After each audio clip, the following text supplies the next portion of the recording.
नमस्कार, बिहार उदय न्यूज़ के digital platform पर स्वागत है। दोस्तों, आज हम बात करने वाले हैं वीआईपी के राष्ट्रीय अध्यक्ष सन ऑफ मला बिहार सरकार के पूर्व मंत्री मुकेश सहनी के बारे में। और बात करेंगे, अभी हाल के दिनों में देखे होंगे उनके पार्टी में दो बड़े बड़े बिजनेसमैन शामिल हुए हैं और शामिल होने के साथ साथ उनको लगता है मुकेश सहनी के तरफ से हरी झंडी भी दे दिया गया है कि वो विधानसभा चुनाव लड़ें। और उस संजीव मिश्रा और नीतीश द्विवेदी जो शामिल हुए थे, उनका अगवा उस समय इन्होंने वहाँ से रिपोर्टिंग किया था। बाकी इनसे हम समझते हैं। सबसे पहले भाई, मेरे चैनल पर स्वागत है। बहुत बहुत धन्यवाद उदय जी आपका। क्या कैसे किस प्रोडक्ट्स में देख रहे हैं संजीव मिश्रा, नीतीश द्विवेदी, बड़े बड़े बिजनेसमैन, क्या बात है? मुकेश सहनी सन ऑफ मला बिहार के नाम से जाने जाते हैं। देखिए, मुकेश सहनी बिहार के सियासत में इस चीज़ को समझ चुके हैं और मुकेश सहनी खुद कई बार मंच से कहा है कि अगर बिहार में 2025 में महागठबंधन की सरकार बनती है तो तेजस्वी यादव मुख्यमंत्री बनेंगे, तो डिप्टी सीएम कौन होगा? मलाह का बेटा, अति पिछड़ा का बेटा मुकेश सहनी। तो भाई एगो बात बताइए, अगर मुकेश सहनी को उप मुख्यमंत्री बनना है तो फिर तेजस्वी को मुख्यमंत्री बनाना होगा, तभी संभव है। तो मुकेश सहनी महागठबंधन के कुंभा को मजबूत कर रहे हैं और 2020 के चुनाव में महागठबंधन की सरकार नहीं बनी थी तो उसमें जहां सबसे कम सीट आया तो कोसी सीमांचल के इलाके से, यानी कि इधर चल जाइए, सुपौल, छातापुर, दरभंगा, मधुबनी, पूर्णिया, झंझारपुर, सब जितना कोसी का है, यानी कि आप मिथिला कह सकते हैं, मिथिलांचल। तो खास करके, और मुकेश सहनी आते कहाँ से? मिथिला से आते हैं। दरभंगा, सुपौल, बिरौल में उनका अपना गांव है पैतृक। तो वहाँ से मुकेश सहनी जो है बड़ी रणनीति तैयार कर रहे हैं। अच्छा। और इस बार कोसी सीमांचल के इलाका को मजबूत कर रहे हैं ताकि वहाँ से महागठबंधन का कुंभा मजबूत हो, महागठबंधन चुनाव जीते और बिहार में महागठबंधन की मजबूती होगी। इस देखिए, जो आप संजीव मिश्रा का बात किए, पैनोरमा होम्स, बड़े बड़े बिल्डिंग उन्होंने बनाया हुआ है। तो संजीव मिश्रा जो है ई होम्स ग्रुप है। अच्छा। पैनोरमा ग्रुप है, उसके सीएमडी है, यानी कि चीफ मैनेजिंग डायरेक्टर। आप कह सकते हैं कि सर्वे संजीव मिश्रा जी है। और पिछले कई सालों से लगातार संजीव जी वहाँ से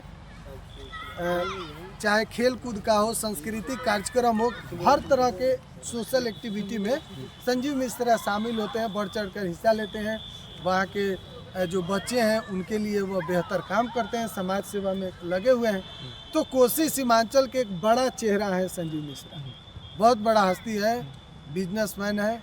तो उनको मुकेश सहनी जो है अपने पार्टी में शामिल कराए हैं और फिलहाल संजीव मिश्रा छातापुर से चुनाव लड़ने की तैयारी में कर रहे हैं, जहां से बीजेपी के अभी पीएचडी मंत्री जो मंत्री भी है वो वहां से जीते हुए हैं और पिछले कई बार से वहां से जीते हुए हैं। अब दूसरा देखिए, महाराजगंज से नीतीश कुमार द्विवेदी को लाया गया है। नीतीश कुमार द्विवेदी युवा चेहरा है, ज़्यादा उनका उम्र नहीं है, 24-25 साल उनका उम्र है और वीआईपी पार्टी को मजबूत करना ही, फिल्म प्रोड्यूसर है भोजपुरी के, कई फिल्म बनाते हैं। अच्छा।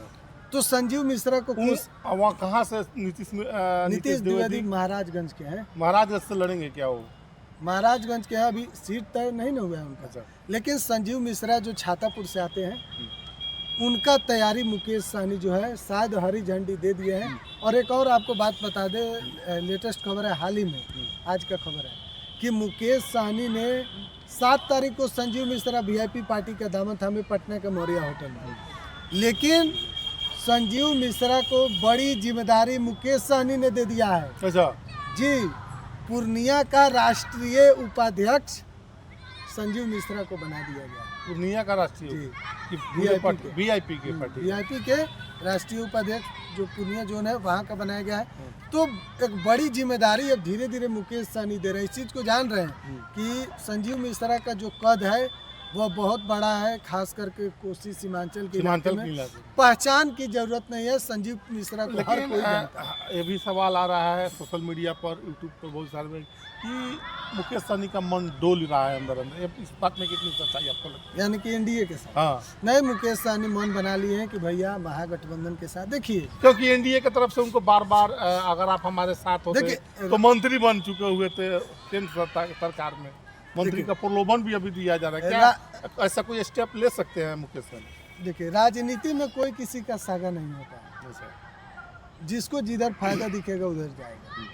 कोई ये नहीं आप कह सकते हैं कि अगर आप महागठबंधन के साथ हैं तो महागठबंधन के साथ ही रहिएगा। ये राजनीति का नाम है कि इसमें कोई किसी का सागा नहीं है। जब जिसको जिधर फायदा दिखता है उधर चल जाएगा। लेकिन मुकेश सहनी फिलहाल तो ऐसा बयान नहीं है, महागठबंधन के साथ है और लगता नहीं है कि मुकेश सहनी एनडीए के साथ जाएंगे। वक्त बताएगा। हाँ, अगर सीट बंटवारे में कुछ ऐसा होता है, 10 से 15 आप 40 सीटों के वो दम भर रहे हैं कि हम 40 विधानसभा सीटों देखिए, पर 40 चुनाव सीट लड़ेंगे, कर रहे हैं, मांग रहे हैं। 40 सीट लेकिन उनको नहीं मिलेगी। अंदरूनी अंदर खाने से राजनीतिक सियासी गलियारे से जानकारी जो छन के आ रही है कि उस 10 से 15 सीट उनको ना दिया 20 जाए। 20 के नीचे ही रहेंगे मुकेश सहनी। हमको नहीं लगता है कि 40 सीट उनको दिया जाएगा, क्योंकि आरजेडी तो उतना है, सीट तो कांग्रेस बीजेपी है, गठबंधन भी उनको दे देगी। कांग्रेस है, आरजेडी है। 11 को दी थी ना एनडीए में हाँ, जो तो समय मंत्री। इस बार 20 सीट उनको मिलना चाहिए मुकेश सहनी। चलिए, बहुत जी, बहुत बहुत धन्यवाद। तो अभी मुकेश सहनी को लेकर बहुत सारे सवालों का जवाब दिए हैं। मुकेश सहनी का अगला स्टेप क्या होगा, एक एक चीज़ करके बहुत ही बारीकी से आप सबको हमने समझाने का प्रयास किया है। बाकी आप इस वीडियो के बारे में क्या सोचते हैं, कमेंट सेक्शन खुला है, कमेंट करके ज़रूर बताइएगा। बहुत बहुत धन्यवाद। धन्यवाद सर। जी, बहुत बहुत धन्यवाद।